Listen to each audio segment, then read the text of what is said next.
Farmer the journalist के साथ मैं हूं धनराज नागर, कृषि जागरण से। साथियों, आज के इस वीडियो में हम आपको बताने जा रहे हैं बहुत ही महत्वपूर्ण जानकारी।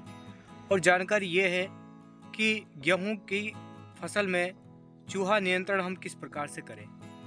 हाँ साथियों, गेहूं हमारी एक महत्वपूर्ण फसल है और बहुत ही सीधी और सरल फसल है, लेकिन अगर हम इसमें चूहा नियंत्रण नहीं करेंगे तो हमें इससे काफ़ी नुकसान हो सकता है।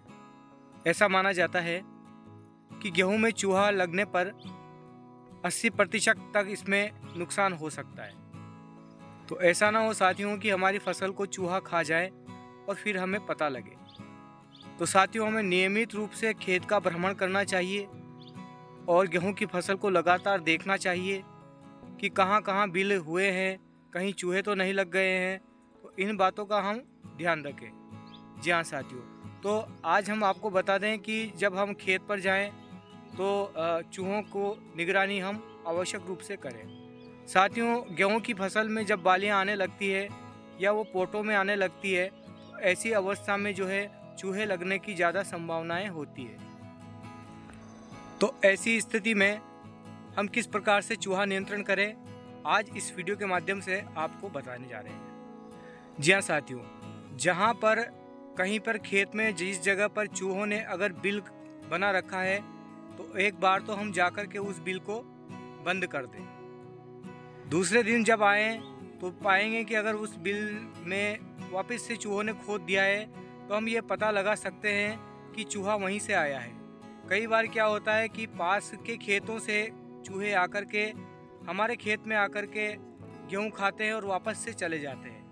तो इस बात का ध्यान रखें कि हमारे खेत पर जो चूहे हैं उनको हमें इस प्रकार से पता लगाएं कि चूहे कहाँ से आ रहे हैं। जी हाँ साथियों, तो सबसे पहला तरीका ये है कि हमें बाल तो मिलते ही नाई के दुकान पर बाल काफ़ी मिल जाते हैं। बालों को ला कर के हम उनकी छोटी छोटी कतरन करें।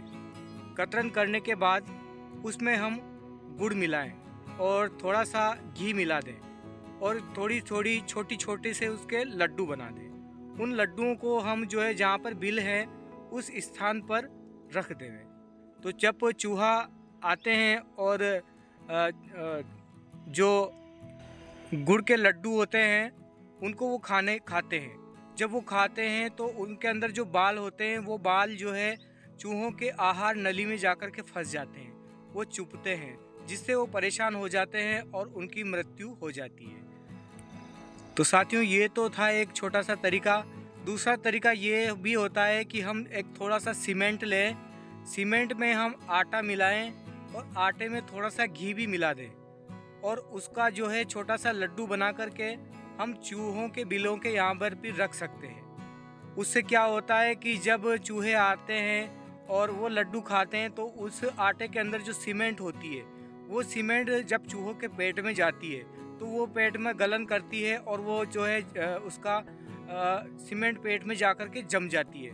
जब वो जम जाती है तो वो बाहर नहीं निकल पाती है। ऐसी अवस्था में जो है चूहों की मृत्यु हो जाती है। तो साथियों, इस प्रकार से हम गेहूं की फसल में जो है चूहा नियंत्रण आसानी से कर सकते हैं। एक और बात यह है साथियों कि हम जो है जहां पर बिल हैं उसके आसपास में या मेड़ पर हम थोड़ा सा गीला टाट करके रख दें। इससे ये होगा कि चूहे घबराते हुए जब ठंडी जगह पे जाएंगे तो टाट हमारा गीला होता है ठंडा, तो उसके अंदर जाकर के वो घुसते हैं। तो इससे हमें ये पता लग जाता है कि चूहे कितने मरे हैं, हमारे खेत से चूहे समाप्त हुए कि नहीं हुए। तो इस प्रकार से हम गेहूं की फसल में आसानी से जो है चूहा नियंत्रण कर सकते हैं। तो बने रहिए साथियों धनराज नागर के साथ कृषि जागरण से। नमस्कार।